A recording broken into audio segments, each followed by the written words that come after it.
Nous allons donc passer la parole à René VAN VEENHUIZEN de la fondation RUAF. Donc, je rappelle que c'est le centre de ressources sur l'agriculture urbaine et la sécurité alimentaire, qui est, on peut le dire aujourd'hui, le pôle de recherche de référence au niveau mondial sur l'agriculture urbaine et qui est basé aux Pays-Bas. René va faire sa présentation en anglais et qui sera traduite en simultané par lien en dessous. Il va donc nous parler du changement climatique et en particulier de la régulation des températures urbaines et du rôle que peut jouer l'agriculture urbaine dans cette problématique. À vous, vous avez 30 minutes. Merci. Oui, merci. Bonjour. My French has not improved since this morning, so I'm still relying on liens. I'm sorry. Thank you very much, Christine, for the summary. I think it was a good summary of, in general, what you can say about climate change. Before I start, I would like to, there was a good question this morning about who is paying urban agriculture, and it's a good question. And I would like to, also in the light of this climate change, I would like to ask the question, who's paying the current food system? Alors, mon français n'a pas évolué depuis ce matin. Et aussi, j'aimerais remercier Christine pour le bref résumé qu'elle a fait tout à l'heure. Alors, j'aimerais revenir sur une question précédente qui paye l'agriculture. Yes, and with that I mean not only the benefits, but also all the problems and the constraints of the food system. And we have to look carefully if climates are changing or if there are problems with feeding all our people who are living increasingly in cities, what kind of systems are better suitable to it? And the second remark to that is that you shouldn't think of urban agriculture as something new that is replacing old agriculture. It's a whole system of different types of food production, of which the food production in and around cities is complementary to the rural production. Et donc, on va voir deux choses par rapport à cette question. Premièrement, c'est qui sont les bénéficiaires de l'agriculture urbaine, mais aussi quels sont les problèmes qu'ils rencontrent. Et ensuite, sur la façon d'aborder l'agriculture urbaine, il ne faut pas se dire que c'est un type d'agriculture qui va remplacer l'agriculture traditionnelle. Et on va explorer donc cette optique par rapport au changement climatique. So this presentation is only 20 minutes. It will be a bit quick, but there's a lot of materials on different websites that you can find and read, specifically also on some research we did on how to measure the impact of agriculture in the city on climate change. Donc il y a divers documents qui sont disponibles sur le web que vous pouvez télécharger, mais un point important sur lequel j'aimerais insister, c'est sur les systèmes de mesure. So if we talk about a resilient city, because that's what we're looking for, a city resilient to climate change, we talk about a city that can recover, the recoverability of a city to extremes, flooding, as Christine showed, but also droughts. Et donc, quand on parle d'une ville résiliente, on regarde la capacité d'une ville à se relever après avoir fait face à une catastrophe naturelle. But more importantly, it is about the capacities. So we are looking at how can we bring people together and how can we train the people and build capacities on how to deal with, not only deal with flooding, but also be able to have enough food or available in our presence. Et donc, j'insiste vraiment sur la capacité des villes et de ses habitants à faire face à une catastrophe naturelle, par exemple une inondation, comment est-ce qu'ils vont y faire face, mais aussi comment est-ce que ça va se passer du côté de l'alimentation. Okay. So just quickly again, I think everybody knows, because except for some guys, as you mentioned, Christine, that there is an increase of means in the world of temperatures and of rainfall, but also extremes, and that is what's been noticed all over the world. Et donc, j'aimerais apporter des clarifications, peut-être que vous connaissez ou pas, mais il y a les moyennes donc, de température qui augmentent, les précipitations aussi. Extremes. Et les extrêmes, les amplitudes donc. It's also there, And the effect on the food system is often that it's not only might affect the production itself, lowering production, but we also have to look, especially in the constellation of cities of food not being that there is a problem in the distribution, in the transport of the food to the city. Et donc l'effet de ces catastrophes naturelles ne porte pas seulement sur la production, mais ça porte aussi par exemple sur le transport de la nourriture, de l'alimentation. So cities, people increasingly live in cities, as has been mentioned a number of times. So cities are partly part of the problem, contributing to the greenhouse gas emissions, but definitely also feel a lot of the impact of the climate change that we see. Et bien sûr, les villes ont contribué au changement climatique après l'émission, à cause des émissions de gaz à effet de serre, mais d'un autre côté, les villes aussi subissent les effets de ce changement climatique. And the third point is, in addition to being part of the contribution to climate change and feeling the impact, of course, the solutions needs to be found in cities as well, as cities has much more capacity and finance also altogether to be able to do something about it. Et bien sûr, donc, les villes sont à l'origine du changement climatique, subissent les conséquences, mais on doit aussi trouver les solutions au sein des villes, parce que les villes ont les capacités financières et aussi pour faire face à ces changements. So we need to look for more resilient urban food systems, which are less vulnerable to these effects of climate change that we see.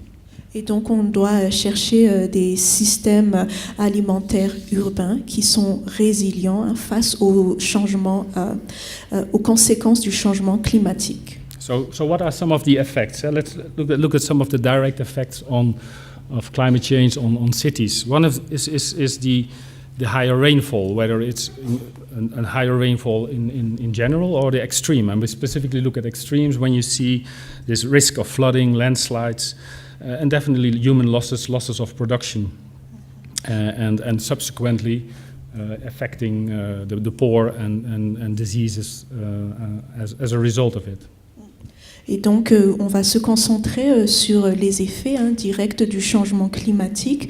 Et pas seulement, il y a par exemple les fortes précipitations qui conduisent aux inondations ou au glissement de terrain, aux pertes humaines. Et ces conséquences directes du changement climatique affecteront la production agricole parce qu'il y a par exemple moins de ressources humaines pour travailler les terres. And if we talk about temperature, you see in the cities a higher effect on the temperature. They call it the urban heat island effect. That if the temperature rises in the city because there's less greening, there's even a higher effect on the temperature, subsequently affecting the need for energy for cooling of vegetables, for instance, but of humans as well. Et donc un deuxième point, c'est aussi les températures qui montent. Et dans les villes, spécifiquement, il y a ce qu'on appelle les îlots de chaleur urbains, qui se passent parce qu'il n'y a pas assez de verdure dans les villes. Et donc, quelles sont les conséquences? On a besoin de plus d'énergie pour refroidir non seulement les bâtiments où il y a les personnes, mais on a besoin de plus d'énergie aussi pour produire. And in addition, there's the indirect effect that I just mentioned of agriculture production in the rural and the near urban areas that are being affected, and transport, especially in the hilly areas. Roads are being destroyed, so transport to the city or from the city is being disrupted.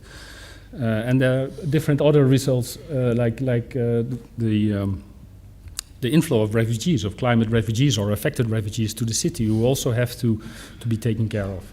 Et donc, je reviens déjà sur des effets indirects que j'ai mentionnés tout à l'heure. Par exemple, il y a la difficulté du transport de la production agricole, mais il y a aussi la création des réfugiés climatiques. And what we normally see in... Oh, sorry, this is another slide. So there is a lot of cities don't have too much food in stock. So what you see is if something happened, if the transport to a city is disrupted, and this is an example of the city of London, they only have for 3 days available. So the effect might be felt very quickly. Yeah? Et donc un exemple pour Londres. Donc si Londres n'a assez de nourriture au fait que pour 3 jours, et donc ça montre que les impacts du changement climatique se feront vraiment ressentir dans cette ville dans le cas d'une catastrophe naturelle. And mostly it's the poor of the city, the poor in the living city who are affected most, as they are, because of their living in a certain location which is affected by flooding. Or their access to food is less secured than the richer part of the population, or they have simply the lower capacity of coping with this risk. Et bien sûr, ce seront les populations les plus défavorisées des villes qui vont vraiment subir en première ligne donc les effets de ces changements parce que c'est plus difficile pour eux d'avoir accès, par exemple, à l'alimentation, ou ils n'ont pas la capacité à faire face aux conséquences d'une catastrophe naturelle. So if we look at urban food production, greening, we always say urban agriculture and forestry because the greening is in this case particular also very important. In its diversity, how can it help in coping with these direct and indirect risks? Et donc, comme on voit, l'agriculture urbaine et aussi l'agroforesterie a diverses multiples facettes, et on va tirer donc de cette force pour voir comment faire face aux conséquences directes et indirectes du changement climatique sur l'agriculture. So first of all, there's a different change in slides, but it doesn't matter. So first of all, urban agriculture links to, as we said this morning, to different needs and services in cities, whether it's food security or it's urban poverty or waste management. So these multiple functions of urban agriculture can be tackled through different types of urban agriculture systems. Donc l'agriculture urbaine aide à faire des liens entre différents services qui existent comme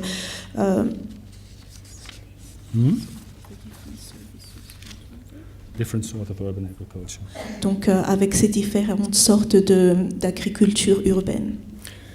And if we look at this different ways of dealing, of the different types of urban agriculture and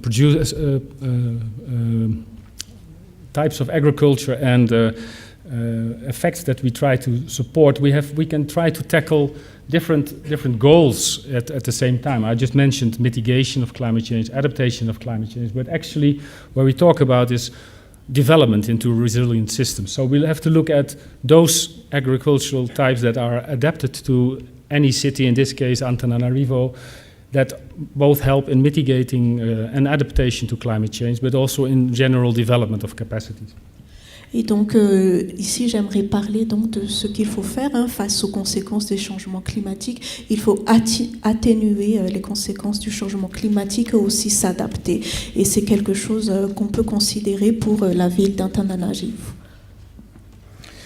So, what is the impact of urban agriculture? What kind of impacts can we think about if we look at how can we make sure that urban agriculture is positioned at the right locations to have the greatest impact? One is related to adaptation, to reduce the vulnerability of the whole city to food, to make sure that there's enough stock available and enough produce available in the city, so at city level. Et donc, ce qu'on peut faire pour l'adaptation au niveau des villes, c'est s'assurer qu'il y a il y a un stock suffisant de nourriture. And of course, that also relates to the vulnerability or the adaptability of the household level. So more diverse food access at all times, even if there are disruptions in food in the shops, and an improved income at household level. Et donc, il faut aussi voir des points d'accès différents pour du côté alimentaire et aussi s'adapter sur la construction. Other impacts of urban agriculture, again, related to adaptation, are in relation to the temperatures. Having more greens or more plants on your roof or in the neighborhood of your gardens reduces the temperatures and the urban heat island effect. Et donc un autre impact de l'agriculture urbaine, ça concerne la conception donc des bâtiments. Il faut avoir des jardins, des espaces verts, des toits potagers, des verdures sur les toits. And the reduction of the reduced vulnerability to flooding, as Christine just showed. If you have low-lying areas under agriculture and not people living there in shacks or slums, can reduce the risk to this flooding and can also increase the ability to drain and to cope with high amounts of water that are running off the hills. Donc aussi, on doit utiliser les avantages des zones tampons qui vont vraiment atténuer les effets des inondations, par exemple, et qui vont aussi favoriser le stockage de l'eau.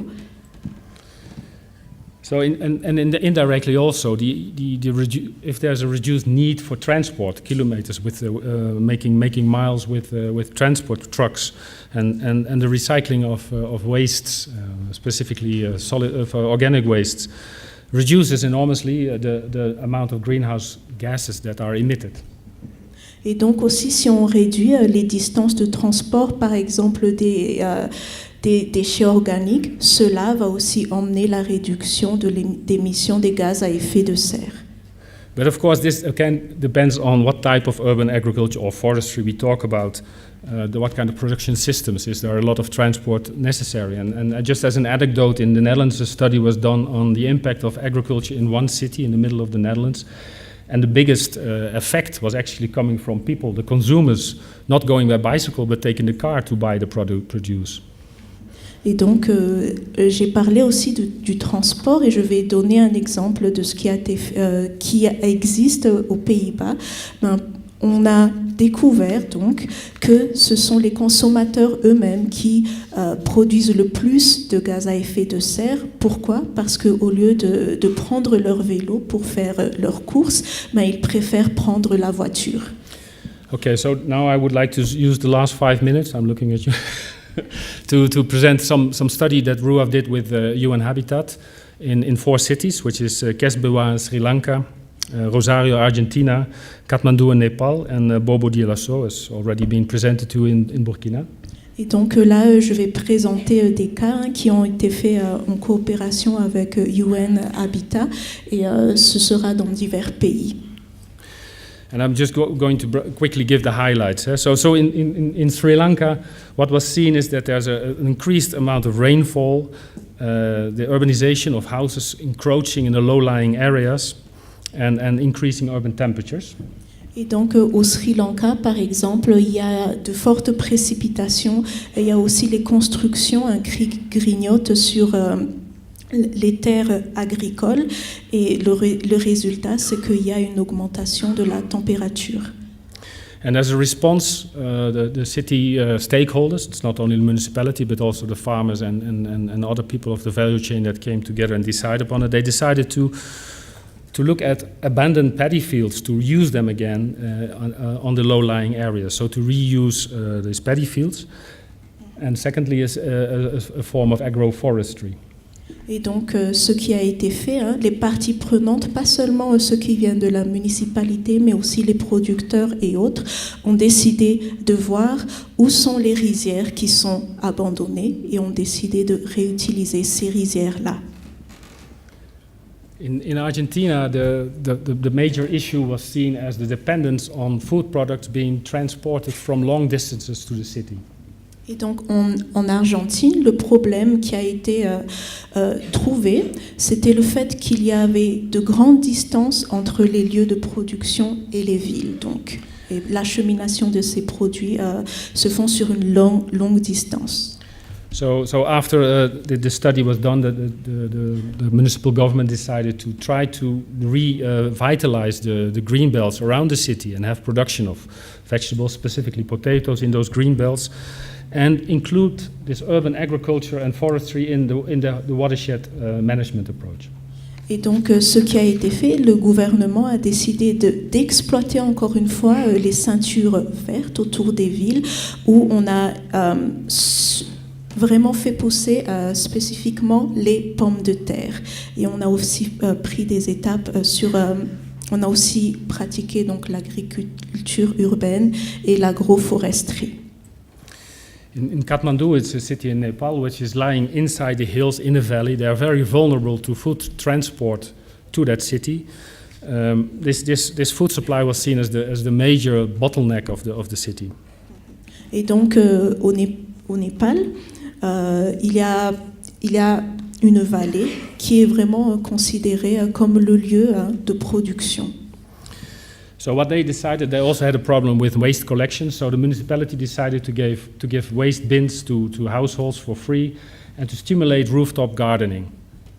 Et donc là, il y a eu des problèmes de gestion de déchets et la municipalité donc a donné des barils à cet effet. And finally in Bobo-Dioulasso, but that was already presented, so I can be short. The higher temperatures and the lack of water actually was seen as a major problem, and the program worked with the municipality and actors in Bobo on this trames vertes of developing green zones in the city that have been presented this morning. Et donc, on a déjà parlé de ça ce matin, mais à Bobo, on a vraiment développé des zones vertes pour faire face aux températures élevées. So some of the results, the real monitoring was done on flooding, the runoff of the temperatures and on the availability of food and the food miles, the distance that food had to travel to get to the city. Et donc les études qui ont été faites se sont portées sur les inondations, le ruissellement des eaux de pluie et aussi sur la distance qui sépare entre le lieu de production agricole et les villes. Donc. And this research was only done in Sri Lanka, in Kesbiwa, and in Rosario, Argentina. So some of the highlights, and this will be available to you. So for the matter of time, I will not go into detail, but in Sri Lanka, there was definitely a difference in temperature being found, but not as extreme as in some cities. Some cities or some places, they report differences of temperature if you have a green roof with 10 to 15 degrees. In this case, there was like one degree difference, but it was, or if you calculate that in energy consumption, it can be quite an impact. Alors, je ne vais pas aller dans les détails, ces résultats sont disponibles, mais je vais juste parler du Sri Lanka où il y a eu une différence de 1 degré qui peut paraître négligeable comparé à d'autres résultats, mais en matière de consommation d'énergie, ce degré-là a fait une grande différence. And the result on the amount of food miles and thus the reduction of carbon dioxide emission was quite substantial if the total amount that was available in the city would be used by urban agriculture. So it's a potential in the future. Something like 30% of the food demand could be covered, having a great impact of the greenhouse gas emission. Et donc, pour avoir un impact sur l'émission des gaz à effet de serre, le fait d'avoir une agriculture urbaine pourrait déjà augmenter la production de 30%. Et ça réduirait de manière considérable l'émission des gaz à effet de serre. And similar findings were there in Rosario and Argentina, but just as you always have to, as a researcher, look at the good and the negative. What was found was that indeed in the summer the temperature was reduced, but also in the winter. So in total the energy consumption would be balanced, if not that the average temperature was predicted for Rosario to raise. So overall there was a reduction in energy consumption seen in the city of Rosario. Et donc les résultats de cette agriculture urbaine dans la ville de Rosario en Argentine a fait qu'il y a eu un équilibre entre la quantité d'énergie dépensée en été et en hiver. Et c'est vraiment un résultat palpable donc de la pratique de l'agriculture urbaine et de l'agroforesterie. And especially the effect on the amount of food miles that the food has to travel to get to the city made the city very aware of and taking action of producing more food around the city. Et le fait de se rendre compte, donc il y a une grande distance entre les lieux de production agricole et les villes, ont poussé les villes, donc la ville, à utiliser plus l'agriculture urbaine. So that doesn't mean that the problem was solved, climate change, the city is resilient, but there is at least the first steps being taken in action, And what you can see, and this is just an example again from Sri Lanka and Katmandou, that this urban food production, rooftop gardens, taking abandoned paddy fields into production, was taken up in municipal and in national policy. Et donc cela ne veut pas dire qu'on a résolu tout le problème, la problématique du changement climatique, que toutes les villes sont résilientes, mais ce sont de premières étapes qui ont pu être prises, comme par exemple au Sri Lanka et à Katmandou, où on a fait des toits jardins et d'autres, on a utilisé d'autres approches de l'agriculture urbaine.